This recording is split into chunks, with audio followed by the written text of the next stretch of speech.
start with you, Kevin O'Connor. Do you support a mask mandate where it's legally permissible? A mandate? Yes. I don't support a mandate. I think that there are appropriate guidelines that people should follow, and certainly within confined spaces, yes, then I think it's appropriate to regulate what's going on. When you say there are appropriate guidelines for people to follow, Mr. O'Connor, I check both of your Twitter accounts pretty regularly, and I checked yours on Thursday, October 1st. There was a photograph of you shoulder to shoulder with a Boston Herald staffer, shoulder to shoulder with comedian Lenny Clark, and inches away from 5 customers at the Owl Diner in Lowell. None of them had masks. You didn't have a mask. How is that following the guidelines? Well, the guidelines talk about duration of contact, that all contact is not equal. I moved in for photographs and then separated. Senator Markey, you do support a mask mandate, I believe, correct? I do support a mask mandate. I think it's consistent with all the public health guidelines that Tony Fauci and public health physicians all across the country have been advising us to abide by. But one of the Marjorie, if I could just speak to this, today's arrangements, which were at the 11th hour, are not consistent with any guidelines. Senator Markey and I agreed to a set of guidelines with WGBH that were changed this morning. Nothing has changed in terms of public health guidelines. Nothing has changed in terms of my condition or Senator Markey's condition.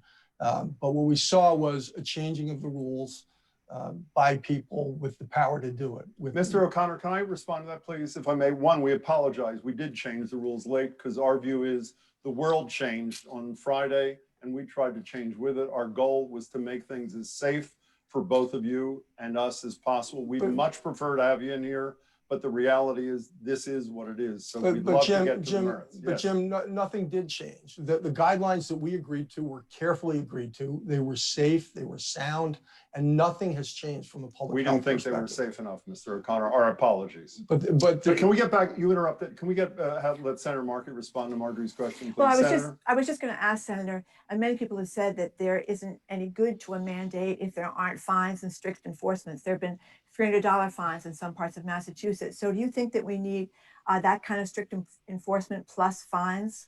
Yes, I do think we're going to need enforcement going forward. Obviously, the numbers that you just outlined, 96,000 more deaths, which are avoidable if we have a mask mandate.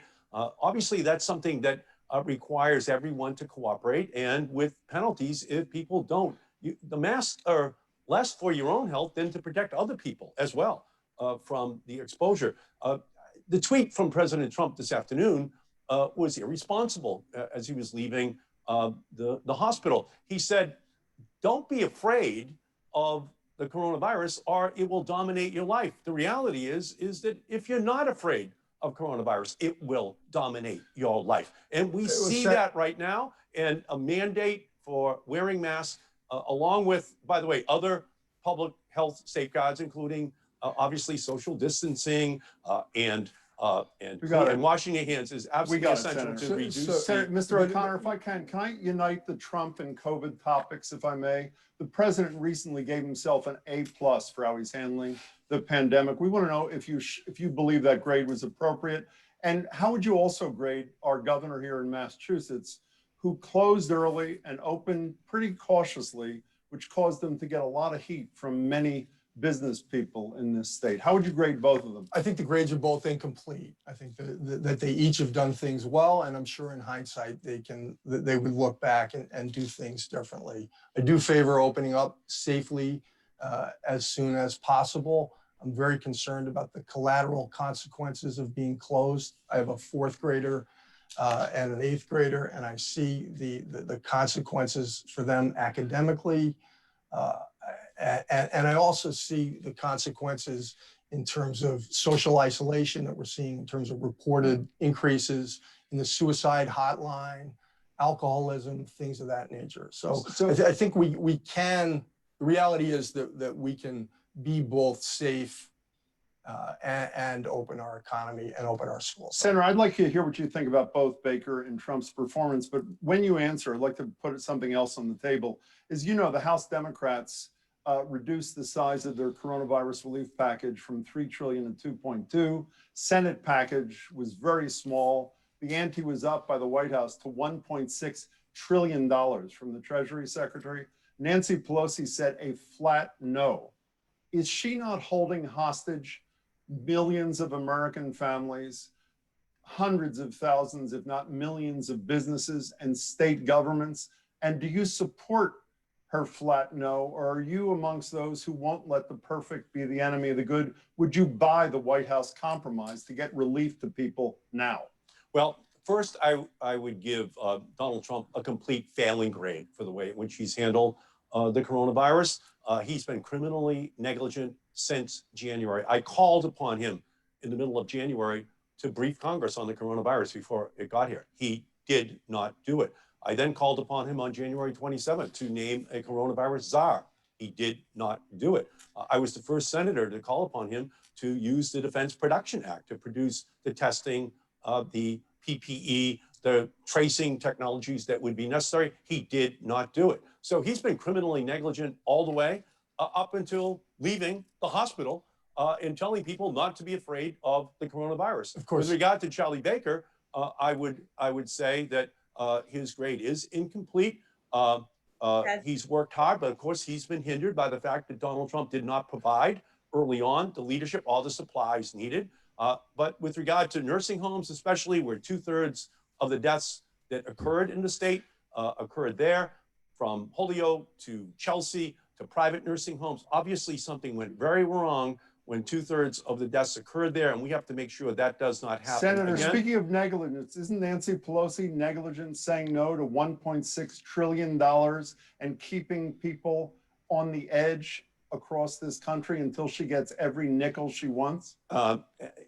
Absolutely not. Nancy Pelosi is fighting for the funding which our hospitals, for which our schools, for which our cities and towns need. And that need is desperate.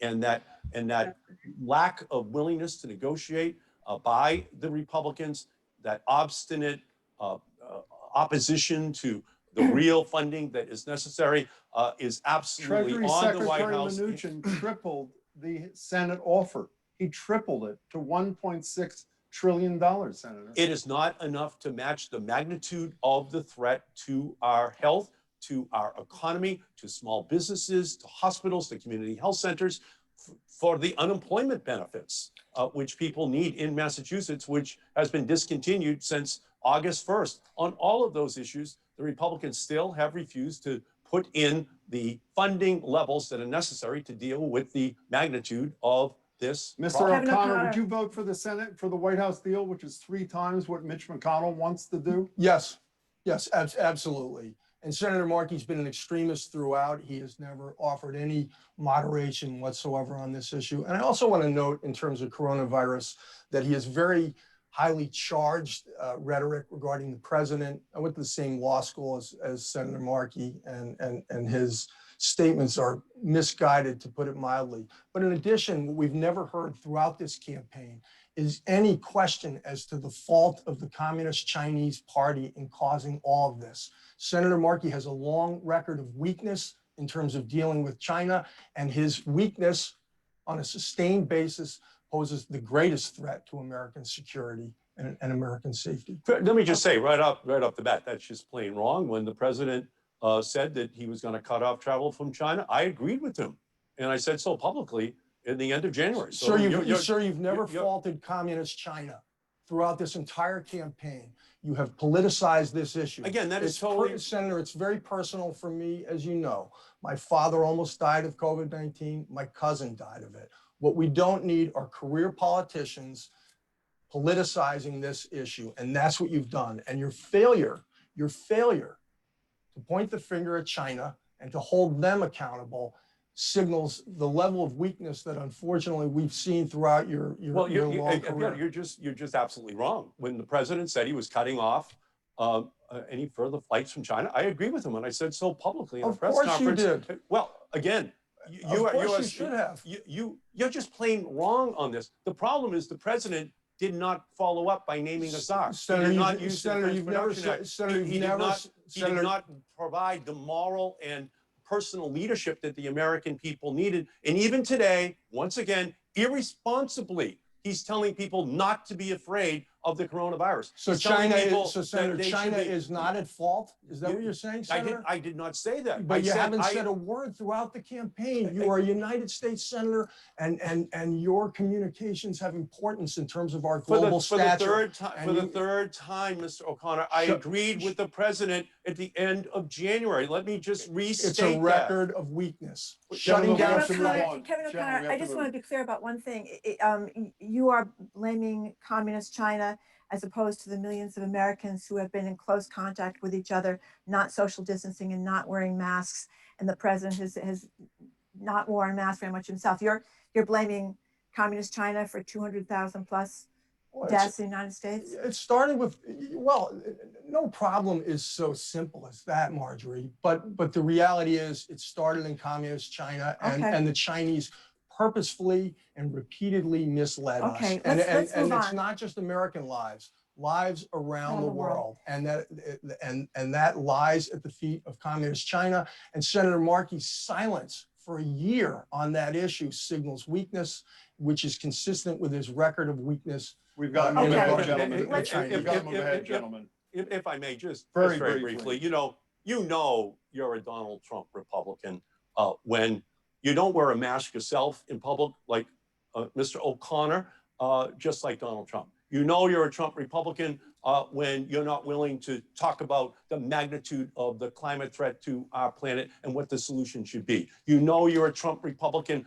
when you support steamrolling a Supreme Court nominee, Amy Coney Barrett, through the Supreme Court in violation of Republican promises to the American people so that the Affordable Care Act, Roe versus Wade, environmental protections will be on the chopping Mr. block. O'Connor, Just, quick just to response. be Mr. clear, O'Connor, Senator quick Markey has response. acknowledged that he has a weak record on China, 40 years, a Okay. record of weakness. There is Margaret, no move on? Gentlemen, we're going to Move move on. on. Yeah, we're gonna move anything on. other than Gentlemen, we're I gonna move called on. on China Senator. I agreed with the keeping China out.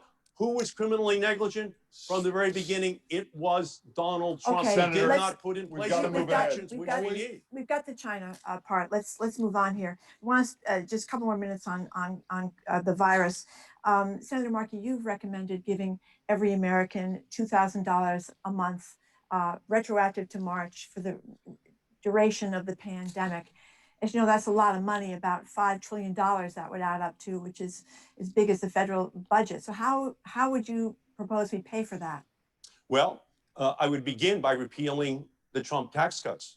I would begin by repealing the Bush tax cuts. President Trump is paying $750 a year in taxes, by the way, while getting the best medical care in the world from the federal government, millions of dollars worth of great health care from the federal government. And then we can use those trillions of dollars to take care of ordinary American families who are suffering right now. We have an unemployment rate in Massachusetts, which is in double digits. It's the worst since the Great Depression. These families are at home right now. They're at their kitchen table. They are trying to figure out how to pay the bills, how to pay for rent, 96 how to pay for the mortgage, how to pay for their health care, how to pay for food, how to pay for their car payments. All of that's on the table. We have to provide that funding for those families, and those trillions of dollars should be brought back from those tax cuts, Kevin and they O'Connor, should be used for helping ordinary families in the Commonwealth. Kevin O'Connor, did you support the president's tax cuts, which, as you know, mostly went to wealthy people and it caused the biggest deficit in our history? And what would you do to support people who are still unemployed during this pandemic? Well, Senator Markey's proposal is $96,000 a year for a family of four dating back to March, regardless of whether those family members are even citizens of the United States. It is a grossly irresponsible proposal. Someone said to me recently, there's nothing more expensive than a free lunch. Ed Markey, throughout this campaign, has proposed these free lunch programs that are totally unaffordable, that will bankrupt future generations, and they are inexcusable. But do you Gentlemen, support the tax cuts, though? Yes or no? That went. Yes, you well, do support on that? balance, yes, absolutely. Okay. Gentlemen, And we're the going to move tax to the cuts- Supreme Court. Jim, if I could, Very the tax briefly. cuts raise more revenue in the year after the tax cut than before, and they led to the greatest economy in the last 40 years. The last time we did that well was quite a long time ago, and everything that got us to that point, Senator Markey opposed. Mr. O'Connor and Senator Markey, Supreme Court. Senator, you have said if the GOP rams through the nomination of Amy Coney Barrett, you would support ending the filibuster and expanding the size of the Supreme Court. Your nominee for president apparently was, quote, annoyed, according to the Washington Post, with your comment. One, do you still support those positions? And as Joe Biden, who wouldn't even answer a question on that issue at the debate the other night, is he wrong not to support those sort of remedies if the Republicans proceed as they appear to be doing? Yeah, very simply, the Republicans back in 2016 and 17 blocked Merrick Garland as the nominee for Barack Obama, would not allow him to be confirmed. They just swiped that seat for their own purposes. And then they made a promise that they would never nominate anyone for the Supreme Court during a presidential election year. And now the Republicans are trying to steamroll through a nominee right before an election in a coronavirus epidemic up on Capitol Hill. Senator, no one made that promise. Just please let me finish. In order to have someone on the Supreme Court who would be able to begin to hear the repeal of the Affordable Care Act legislation in the second week of November of 2020. In addition to that, they would be able to begin the process of rolling back Roe versus Wade, rolling back Massachusetts versus EPA, the most important climate change case in American history, civil rights, rolling back women's rights. And my feeling is, if they do this, if they take these two seats, then it is very much necessary for us in America to repeal the filibuster and to begin a discussion of enlarging the Supreme Court in order to make sure that what the Republicans have done does not wind up in a fundamental change in the protections which we have provided to the American people Mr. over O'Connor, the last generation. The word on the street is you went to the same law school as the senator, I heard somewhere. Are you for or Great against law school. You're for or against expanding the size of the court quickly? It's court packing is a terrible idea. It's been discredited by everyone. Justice Ginsburg said it was a terrible idea. No one of common sense thinks that Senator Markey's idea is good. And even the Biden campaign thought it was ill-advised. So he's outside the mainstream of his own party, let alone common sense thinkers. Let's get to Roe v. Wade, Kevin O'Connor. 2 years ago, a Massing poll found that 8 in 10 Massachusetts voters, including Catholics, want Roe v. Wade to be upheld. You said you supported the Trump nominees to Supreme Court, Gorsuch and Kavanaugh, and they could oppose. They could get rid of Roe v. Wade. So you seem to be out of touch with Massachusetts voters on that. And do you also support Amy Barrett to the Supreme Court? So in terms of Judge Barrett, she's extremely well qualified and she's lived an extraordinary life. She is a devout Catholic, and some people in Senator Markey's coalition have tried to vilify her for her Catholic faith. But she has expressed respect and reverence for the Constitution and the rule of law. And I think we can expect her to follow those principles. And I think she appears to be a strong justice. That said, I will await the hearing. I'll wait to see what she has to say in response to the answers and to the questions. And I would note Senator Markey, I believe, has said he won't even meet with her face to face. But you support justices that were appointed to the Supreme Court because they are pro-life. Massachusetts voters have indicated over and over again that they are pro-choice. So how come you support those justices who may end up taking away women's reproductive rights? The personal position of a judge isn't what's relevant. The question is, will a judge respect the rule of law, the Constitution, and that includes precedent. So Marjorie, we don't know what these Supreme Court justices will be deciding 10, 20 years from now. We can't have litmus tests. What we need are the best people. We need bright people who are people of character and who have lived responsibly. Mr. O'Connor, when Marjorie and I interviewed candidate Trump in New Hampshire, he said, we asked him if he had any litmus tests, and he said yes, that they be pro-life. So the president of the United States has a litmus test. Doesn't really matter if you don't have one, if he does. Personally pro-life. I don't think that the question has been asked as to what she would do on that case. I would note that justices have, over the course of even recently, followed precedent. They've respected the rule of law. Okay, Unlike okay. Senator Markey, who wants to defund our police, pack our Supreme Courts, and now get rid of the filibuster. We're going to get to those things in just a minute, but I just want to ask Senator Markey, do you support the Roe Act? It's you do support the Roe Act. It's pending on Beacon Hill that would take limit restrictions on abortions post 24 weeks. And some people have called this infanticide, but I know you support it. So explain why. Well, I support the Roe Act because I think Massachusetts, we're only 2% of America's population, but we have to be the leader in ensuring that we are going to put on the books the protections for women so that the only decision is between a woman and her physician in terms of any healthcare decision which she would make. That should be the way in which we deal with that issue. And we have to be the leader. So from my perspective, yes, what the Republicans are doing is engaging in court packing. They picked up 2 extra justices, and their goal now is to repeal Roe versus Wade. As Jim said, President Trump made it very clear, repeatedly, that he's going to name justices to the Supreme Court who will overturn Roe versus Wade. That's his goal. He's made it very, very clear. He has made it very clear. Mr. O'Connor, go ahead. Please let me finish. Quickly, please, Senator. I will. And he has made it very, very clear over and over again, that's his goal. And by the way, what will come after that is the Affordable Care Act, environmental protections, but at the top of the list is this repeal of Roe versus Wade. We're going to get and the I think healthcare Massachusetts has to be the leader in passing We're gonna state get to- statutes to protect women. We're going to get the health care and the environment in a second. Mr. O'Connor, do you want to respond to what the senator just said? Yes, Senator Markey is within the most extreme group in terms of advocating abortion rights, even at the point of delivery, 9th month, right there.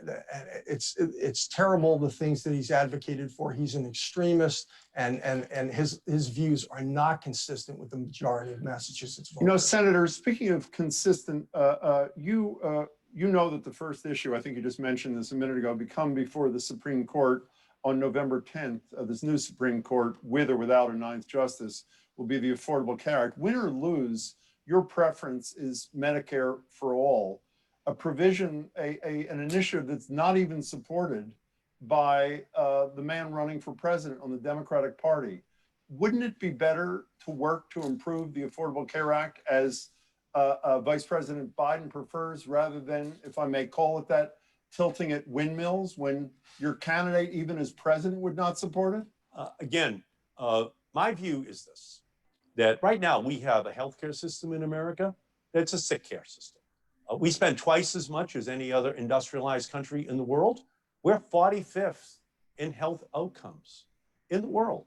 We're 37th in life expectancy in the world. Last year, 2/3 of all personal bankruptcies in the United States were because of healthcare bills. So we have a healthcare system that is broken. And we right now, because of coronavirus, because of this economic recession, we're seeing tens of millions of additional Americans losing their healthcare. Medicare for all is the way in which ultimately we have to go. Yeah, step one is let's protect the Affordable Care Act from being eviscerated by Donald Trump and by people like Mr. O'Connor. But then let us make the transition to a point where everyone in our country is able to access the health care which they need for their families. So, Mr. O'Connor, if I can, just to be clear, as you know, the president says he's for repeal, as do your fellow Republicans in Washington, for repeal of the Affordable Care Act, though they haven't identified any replacement for almost 4 years that they've been saying they would. He also supports the challenge to the ACA on November 10th. And if successful, the Trump administration and the Republican attorneys general, the protection for those with pre-existing conditions will disappear. Do you support the Affordable Care Act? Do you support the challenge to the Affordable Care Act? Where are you on those two issues? Well, I just want to note Senator Markey, with his Medicare for All program, would bankrupt Medicare. It is an extreme position, again, outside the mainstream of the Democratic Party. Vice President Biden said during the debate that he is the Democratic Party. He's against Medicare for all. So it is an absolute. How about the Affordable Care Act and the challenge to it in the Supreme Court? Well, so if there's anything done to it, I want to make sure that pre-existing conditions are covered. That would be a critical priority. Do you support the challenge to it? I support a challenge so long as we immediately address the pre-existing conditions. And we're And- exactly, and again, one thing- the president has said for 4 years, in 2 weeks, the replacement will come out. Then 2 weeks later, there's been nothing in 4 years. Why would you assume that if the court repeals the Affordable Care Act, that there'll be anything produced by President Trump or your fellow Republicans to protect anybody with pre-existing Well, conditions? he- They haven't done it yet. You know, it will be a priority for me as a senator. President Trump has been very good in terms of fighting for prescription drug price reductions, and also for greater transparency in terms What of has he done healthcare on being provided. pre-existing conditions except say he supports them at the same time that his Department of Justice is part of a lawsuit to eliminate them? Yeah, I don't agree with the pursuit of that lawsuit. I think it's ill-advised at this point. But If I may, I just would like to Yes, chip in, if I Senator. may. Yeah, thank you. You know, Mr. O'Connor, he will be going down to Washington to be a vote with Mitch McConnell on the floor of the United States Senate. They've had 4 years to put together an alternative healthcare bill to the Affordable Care Act. Senator, That is something, let him if I finish, may, Mr. I did O'Connor, not then I interrupt promise you. we'll go I right did back not to you. interrupt you, Mr. O'Connor, please. That the pre-existing conditions will be gone. The guarantee that a parent can have their adult children up to age 26 on their healthcare will be gone. Making sure that a woman, just her status as a woman, is not a pre-existing condition, that will be gone. Making sure there are lifetime caps on the bills which you have to pay for your healthcare, that will all be gone. That is something that Donald Trump and Mitch McConnell and the Republicans in the Senate have made as an absolute commitment. They've had 4 Okay, years I've got to to. hold you, Senator, because you got in 2 minutes more, but you have to answer in your response to that, Mr. O'Connor, be clear. Do you support the Affordable Care Act, which includes all the provisions the senator just mentioned, or do you oppose the Affordable Care Act? I don't support the Affordable Care Act. I support the system we have in Massachusetts, which every state can adopt. It's a great model, and we have great coverage. What Senator Markey wants to do with his socialized medicine is divert dollars away from high quality providers like we have in Massachusetts. It's a great industry for us, and dollars flow to quality. Senator Markey wants to ignore quality, and it would hurt Massachusetts and hurt our great institutions. Well, again, just the opposite again. What he calls socialized medicine is called Medicaid. It's the funding from the federal government that goes to our healthcare system in Massachusetts that ensures that hundreds of thousands of people get the healthcare insurance they need. Senator, you can call it Senator, socialized Senator, medicine you if want- you want. Senator, How about that, but Mr. Senator, you O'Connor? want, Senator, but it you only want reflects Senator in- Markey wants Mr.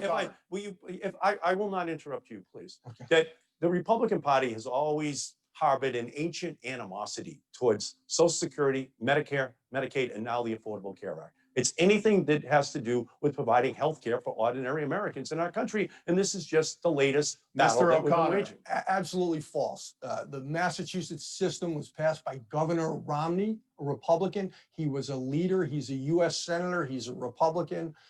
So that's just completely false. Governor Baker, who is endorsing me, not Senator Markey, has provided an excellent system here. It's a good model that can be used by other states. I believe in federal support for pre-existing conditions and appropriate pools. Mr. O'Connor, the state of Massachusetts gets a ton of money for its, as you call it, very good healthcare system as a result of the Affordable Care Act.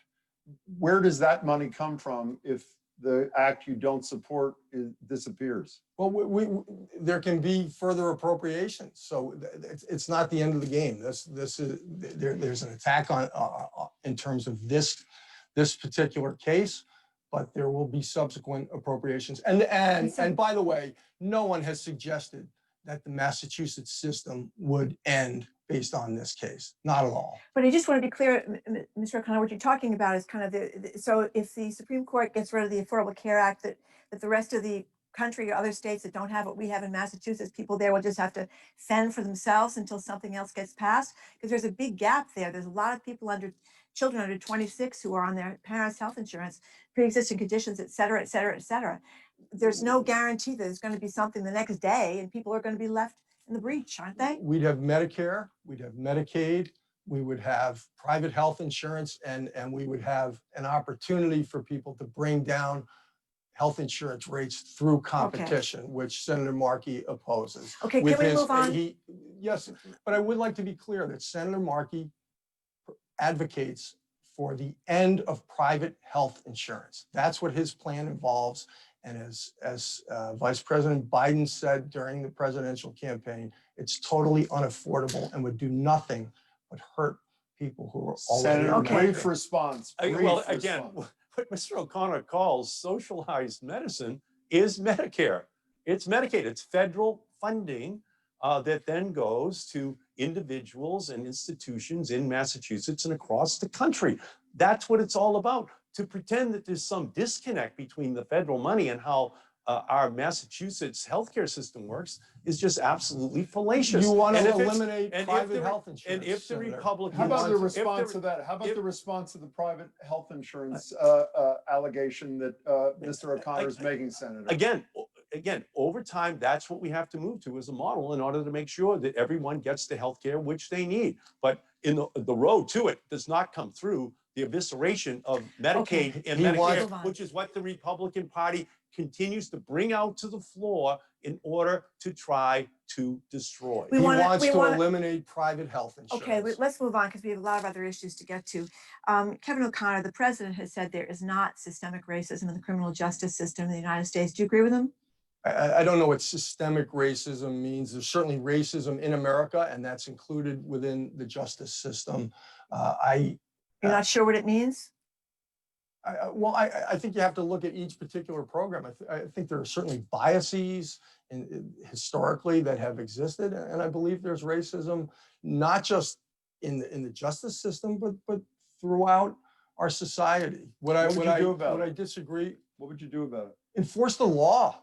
Enforce the law. What I wouldn't do is what Senator Markey's done, which is basically to try to divert attention from the failed social programs and the failed teachers union schools that he is backing, where he would eliminate choice. He wants to divert attention from those failed programs and vilify police officers. He's done it throughout this campaign because if he can't blame our cops, then we look at his record in terms of failed social programs and failing inner city schools.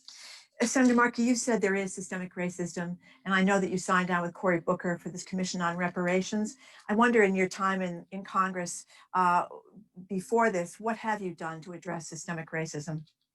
Well, I'll just start with my program, the E-rate program, the education rate program.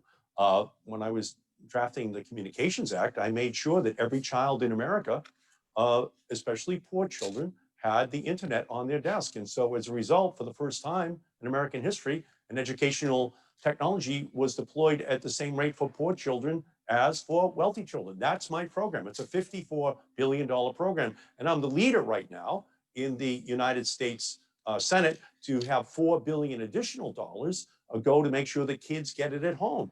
Right now, 16 million children in America do not have the internet at home. No, they're mostly brown, black, immigrant kids. And if they don't have it in their third grade, if they don't have it in their fifth grade, there's 16 million of them, there's going to be a homework gap that leads to a learning gap that leads to an opportunity gap for those kids. And those kids are going to know it. So that's my program. And it goes right to the heart of the educational system. In Mr. our country. O'Connor, do you Senator support Markey, those if I programs? could respond, Senator Markey Sure. has a very weak record on issues of diversity and inclusion. He's been there for 44 years, and you just heard him talk about the Telecommunications Act. That is frankly woeful. We know from the primary campaign that the family of DJ Henry reached out to Senator Markey and they met with him. And what they were met with was indifference. They felt so disappointed because their senator didn't really even demonstrate care for them. My record is entirely different. I was the first diversity and inclusion coordinator of what was then the largest law firm in Boston 20 years ago. And I was picked because I had proven to be the person that cared the most about making our law firm and our legal community diverse and inclusive. Would you like to? I have also, just to be clear in terms of the differences, I represented a wrongfully convicted man who spent 20 years in jail for crimes that he did not commit. So I care very deeply about these issues. The answer is not Senator Markey's indifference to the Henry family or vilification of police officers. It's standing up on a sustained Mr. basis. O'Connor, before the senator responds to the DJ Henry thing, doing what you say you want done requires more than, to quote you, enforcing the law. Give us what is at the top of your list of priorities around issues of racism should you become a United States Senator. What's the number one thing you would do in addition to whatever enforcing the law means? Well, I think so Senator Tim Scott has offered an excellent bill. It's called the Justice Act. Senator Markey voted against even debating it. So, and it is a police reform bill that uses federal resources to aggregate data and to teach best practices and to promote use of technology in a responsible way. Senator Markey was too busy vilifying cops to even allow that bill to come up for a vote. And just imagine if we had had the opportunity this spring for a nationwide open public debate in what used to be the world's greatest deliberative body to discuss policing and issues of equity and justice. That would have been a great thing. Senator Markey voted against even debating it, just as he's only debating me once, just as he was afraid to debate the Green New Deal, which after offering it in the Senate, he was afraid to even vote for it. Okay, let's hear from Senator Senator Markey. Markey. Okay, let me just say, Marjorie, coming back, I just was going to give you another example, which is the Green New Deal. When Alexandria Ocasio-Cortez and I drafted the Green New Deal, yes, the planet's dangerously warming. Yes, we can create millions of clean energy jobs to deal with the problem, but we made it very clear in it that we had to do it with intersectionality. We had to do it by putting frontline communities, minority communities at the front of the line. We can see over in Chelsea.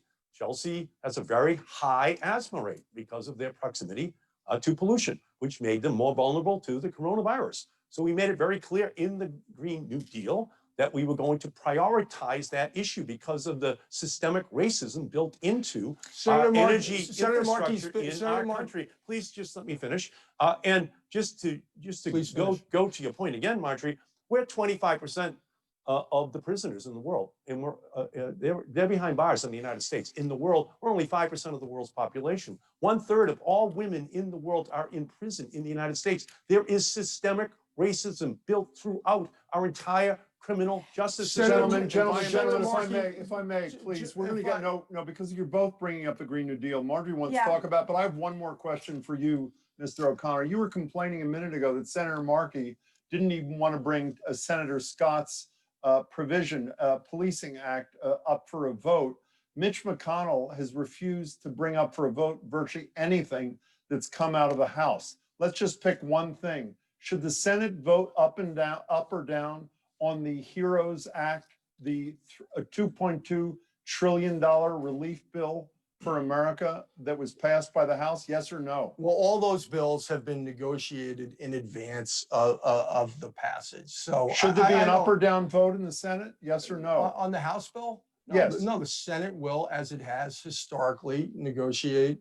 It hasn't voted on hundreds and hundreds of House bills. Hasn't even allowed a vote. Mitch McConnell, should everything be allowed an up or down vote in the Senate, Mr. O'Connor? Of course not. That would be an enormous waste of time. Should the relief bill, the HEROES Act, provide $2.2 trillion to small businesses, to families, to the airlines, should that be voted on? They should reach a resolution. Secretary Mnuchin has done a great job getting these bills through with no help from Senator Markey. So the answer, no. So the answer is no. Not 2.2. No, okay. I think it's too high. No vote.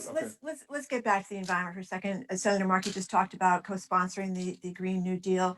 Kevin O'Connor, you oppose both the Green New Deal. You don't think that we should get back into the Paris Climate Accord. President Trump, whom you support, as you know, has already gotten rid of 70 significant protections for clean air and clean water. The senator just mentioned Chelsea on Cape Cod. which we all love, kettle ponds already are too polluted to swim in. The ocean is eroding the land, and little clam shacks that are 80 feet from the water have been wiped out. At least one has been wiped out in Nor'easter 2 years ago. So what do you think we should be doing to protect the environment, especially with a president who calls this a hoax?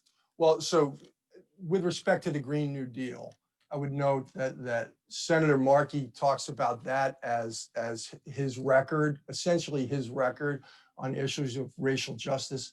That was in 2019. He had been in the United States Senate for 43 years and essentially done nothing. When that bill came up for a vote, Senator Markey, who was the co-sponsor, didn't even vote for it. Only in Washington, D.C., can someone offer a piece of legislation and then lack the courage and conviction to vote for it when it's put up for a vote in his body and then claim it as his signature achievement. That act in and of itself was an enormous waste of time, and respectfully, it did nothing but diminish the clout of our Senate delegation in the eyes of, appropriately, in the eyes of their Senate colleagues. But what is your plan for an environment that's in trouble? You know, wildfires, hurricanes, Cape Cod. What do you want to do? Well, so, there's a good plan right now that's been put out by the American Conservation Coalition. It strives for carbon neutrality by 2050, unlike the Green New Deal, which even Joe Biden says is completely unrealistic and which is par for the course for Senator Markey, well outside the mainstream of his own party.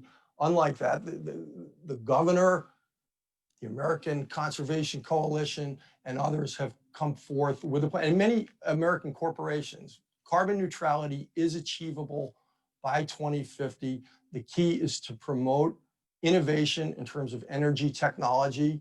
The key is to remain. I don't agree with not being in the Paris Climate Accord. I didn't agree with that deal, but I absolutely agree that climate change is real, and that the way to deal with it is to work with people internationally. 50% of all carbon emissions right now are coming from Asia. And so what we need to do is to have a system that promotes innovation, that promotes sensible negotiations, where the American worker isn't sold out to China the way the Paris Peace Accord was drafted, where we would literally have paid hundreds of millions of dollars to China, and they would have had no emission standards. The net effect is that Senator Markey would have harmed the American worker yet again. Let him respond, it was Mr. a O'Connor, if we terrible can. deal. Please respond, Senator. Well, you know, when I was a boy, my mother said, "Don't swim in the Malden River, Eddie." When I was 11, it turned black because of all the polluting companies on the Malden River, with a kind of a pre-Jimi Hendrix purple haze over it. So that's when I began to become an environmentalist. And the reality is, because Mr. O'Connor keeps talking about socialism, well, for 100 years, the oil, gas, and coal industries have received tax breaks from the American taxpayers. We've been tipped upside down to give tax breaks to them. When we, in the Green New Deal, Alexandria Ocasio-Cortez and I say, well, let's give those breaks to clean energy technologies, Fox News, the Republicans, Mr. O'Connor, they call that socialism. Well, all we say is, give us some of that socialism that the oil, gas, and coal industry had to wind, solar, all electric vehicles, plug-in hybrids, battery storage technologies, energy efficiency technologies, and we will bury the fossil fuel industry and their asthma creating, their greenhouse gas creating dangers to our planet in a generation. But of course, because the fossil fuel industry has the United States Senate as a wholly owned subsidiary, because it has Donald Trump, and Mr. O'Connor is a Donald Trump Republican. He says he's going to vote for him as a wholly owned subsidiary. We can do nothing on this issue. And we know that we can create millions of new jobs. And by the way, Massachusetts, as the innovation capital, will be the leader in creating Senator, I'm gonna hundreds hold of you there for a thousands of new second. jobs Mr. for O'Connor. our workers here. Mr. O'Connor, if you defeat Senator Markey, you will increase the likelihood that Mitch McConnell continues to be the majority leader in the Senate. Obviously, that's obvious math. What is it that Mitch McConnell and Senate Republicans have done that convinces you that anything that you just listed on your agenda of environmental initiatives would even get a vote in the Senate led by Mitch McConnell? What is the environmental policy that you support that Mitch McConnell has allowed his members to vote for? The American Conservation Coalition's plan is a bipartisan plan. If I have to work across the line to get it done, I'll work across the line. And Can you name one bill where Mitch McConnell has worked across the line, to quote you, to allow a major piece of legislation in the last few years to allow for there to be a bipartisan vote? he worked across the line in terms of all the COVID relief bills. Mhm. Those were all No, I bipartisan mean in the environment. I'm negotiations. talking. My apologies. In the environmental world, can you pick one? Not offhand, but the reality is that for all Senator Markey wants to run against President Trump, I am running as a Kevin O'Connor Republican. I have articulated for you what my positions will be. They're consistent largely with Governor Baker's positions, who again is endorsing me, not Senator Markey. And I will be a pro-environment senator, and because I, like all of us, have children. I have 4 kids. I'm worried about the future. I'm deeply concerned. But Senator Markey's Green New Deal, that extreme program, is nothing but posturing. There is no future for the United States of America to a carbon neutral path with a successful growing economy without fossil fuel. There's no future for America in any way without fossil fuel. I will tell you environmental bills that Mitch McConnell has allowed out onto the Senate floor. It's to build the Keystone Pipeline over the objection of environmentalists in our country. It's to make sure that the tax breaks for the oil and gas industry continue while strangling any help for the wind and solar and alternative energy industries. That's where McConnell Alternative is energy willing. isn't being That's where strangled. McConnell. Senator, Would you please, honestly, I have yet to interrupt you. If you would Just allow continue, me to Senator, please finish. please. Thank you. To ensure that his coal state industry in Kentucky just continues. And that's the last thing we need in Massachusetts, is to send another Republican down to help Mitch McConnell stop a green energy revolution, stop the expansion of healthcare benefits in our country, to stop ensuring that we have real criminal justice reform and civil rights. Got to hold you there. Yeah, We've got to can we- move ahead. yeah. Gentlemen, we have to move We have ahead. a lot more we're trying to squeeze in here. So I wanted to move on to immigration. Kevin O'Connor, do you support the Dreamers staying in the United States? As you know, those are young people who were brought here by their parents and have made their homes here and lived here for years. Do you support their staying in the United States? yeah, DACA, yes, I do, and I think it's a real reflection of Senator Markey's ineffectiveness that he and other career politicians have seized upon this issue for politicization, just like with the Green New Deal, outside the mainstream. I would go to Washington and offer myself as someone who will work with anyone and everyone across the aisle to solve problems. Okay. We solve them one by one, and I believe DACA would be a good first step. So, Senator Markey, you do support the Dreamers, I know. You also favor sanctuary cities and would abolish ICE. So explain your thinking there. Yeah, well, very simply, yes, we should put all those DACA young people, there are 800,000 of them in the United States, on a pathway to citizenship. They grew up here. We educated them here. They're in the military here. They're in business here. We should not send them back. The temporary protected status immigrants that we have in Massachusetts and across the country, we should keep them here and put them on a pathway to citizenship. But I will go a step further.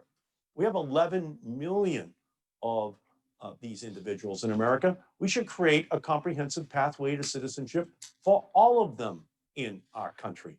We shouldn't be trying to create an ICE deportation army to terrorize people on the 3rd floor of a triple-decker in Lawrence or Chelsea or Boston with the fear that there may be some family member who's apprehended. The message that we have to send beginning on January 20th of 2021 is that we're going to pass a comprehensive immigration bill for all 11 million. So that we don't have to have a deportation army. We don't have to have 44 ICE years terrorizing people in our country. Right 15 now, seconds, Senator, 15 seconds, Mr. O'Connor, then I got to move on. We're almost out of time. Shoot. 44 years, nothing accomplished on immigration. His record is one of complete ineffectiveness. What we ought to do with the DACA issue is address that as as a clean bill. And Senator Markey's efforts to vilify ICE are completely irresponsible. What he wants is open borders. He wants to make Massachusetts a sanctuary state. It would bankrupt our state. Okay, it would gentlemen, be I'm terrible very for short. our I need country. really, I just It need would to- I undercut need- the rule I of just- law. Senator, 15 Right, seconds. okay, I'm okay, gonna It do. would undercut the rule honestly, of law. Senator, I 15 appreciate it. seconds. Mitch McConnell will not allow a vote on DACA on the Senate floor. He's the controlling, it would pass if McConnell would allow a vote. He's waiting for someone, for Mr. O'Connor to come Okay, I down gotta to hold you. Massachusetts Mr. and tell O'Connor, him to Mr. block any votes Mr. on anything O'Connor, progressive. You list yourself as a Second Amendment supporter, but I believe you support the background check law in Massachusetts. Is that correct? I support background checks. Yes, what I don't. Would you support a background check law, a high capacity magazine elimination, and an assault weapons ban on the federal level? Yes or no? Those issues all depend on the definitions of. Well, I think they're common definitions. You support an assault weapons ban or you don't? Yes or no? It depends on how that weapon is defined. We have sound laws in Massachusetts, and those laws work well for us. Would you, well, that's fine. So we have laws on all three of those things, limiting high capacity magazines, limiting assault weapons, and background checks. Would you vote for the exact same provisions in Congress? No, I have issues with some of those provisions. Wait, you just said you support them here? No, I said it overall, we have a sound system here. Senator, the Heller case in 2000, I think it was 2007, established for the first time in our history under the Second Amendment, an individual's right to bear arms, to buy firearms. Do you agree with the court's decision in that case? My feeling is that under the Second Amendment, the government can impose reasonable restrictions on the purchase of weapons. That includes, in my opinion, assault weapons, high capacity That case was magazines. about banning handguns in Washington, D.C. Do you support the ban on handguns anywhere? I do not believe that that handguns should be banned, but I do believe that everyone should have to go into a police station to get permission from a police chief to buy the gun. That's the Massachusetts law. That's why we have the lowest gun fatality rate in the United States. Got it. That's the law that has to exist in Washington. Mitch McConnell will not allow a vote on my bill Gentlemen. to make sure that that's the standard because NRA should stand for not relevant anymore in American politics, but the NRA owns the Republican Party Gentlemen, in we have Washington good and in the slogan. Oval 2.5 Office. Good minutes. slogan, Senator. Final question for each of you, Marjorie. You know, Kevin O'Connor, you mentioned several issues tonight where you're very far away from President Trump, the dreamers, abortion, the environment, and part of the Affordable Care Act. So why do you support him?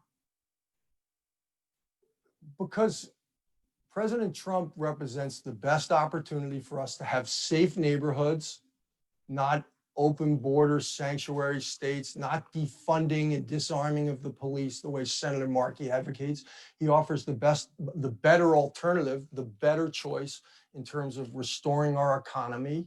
He has had an excellent economy heading into 2019, and we're coming back strong. And Okay, he's got then- a better economic program. He also stands up for Quickly. American defense.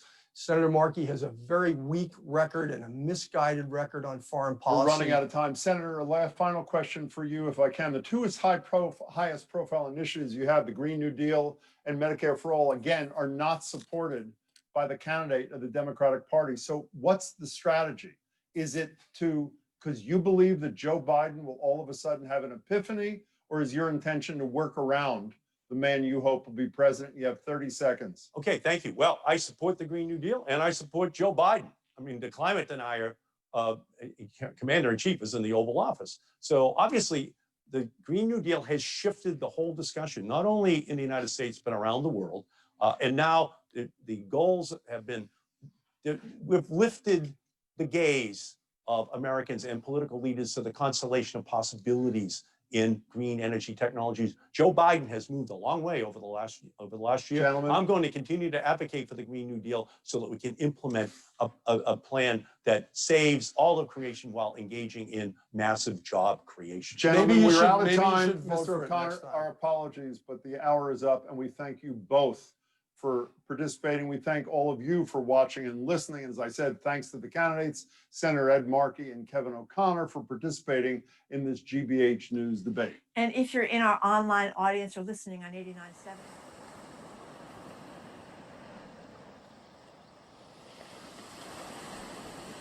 The political tide has turned on the rising seas. We are reclaiming our leadership on the most important issue facing humankind.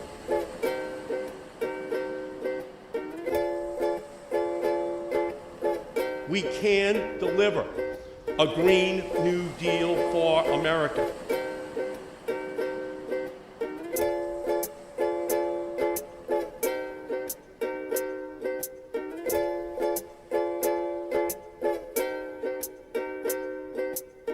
This is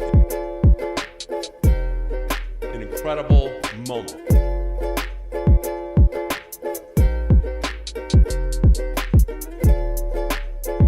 All of the supporters who are here today support the climate, clean energy, social justice, public health.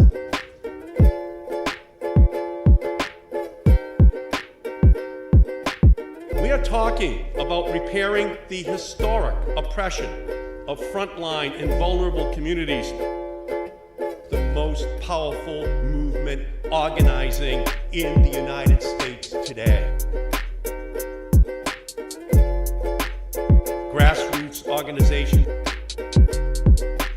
We can deliver a Green New Deal for America. We can deliver wind, solar, offshore wind. It will only be through an historic, generational commitment to end climate change that we create the kind of democracy that works for all Americans.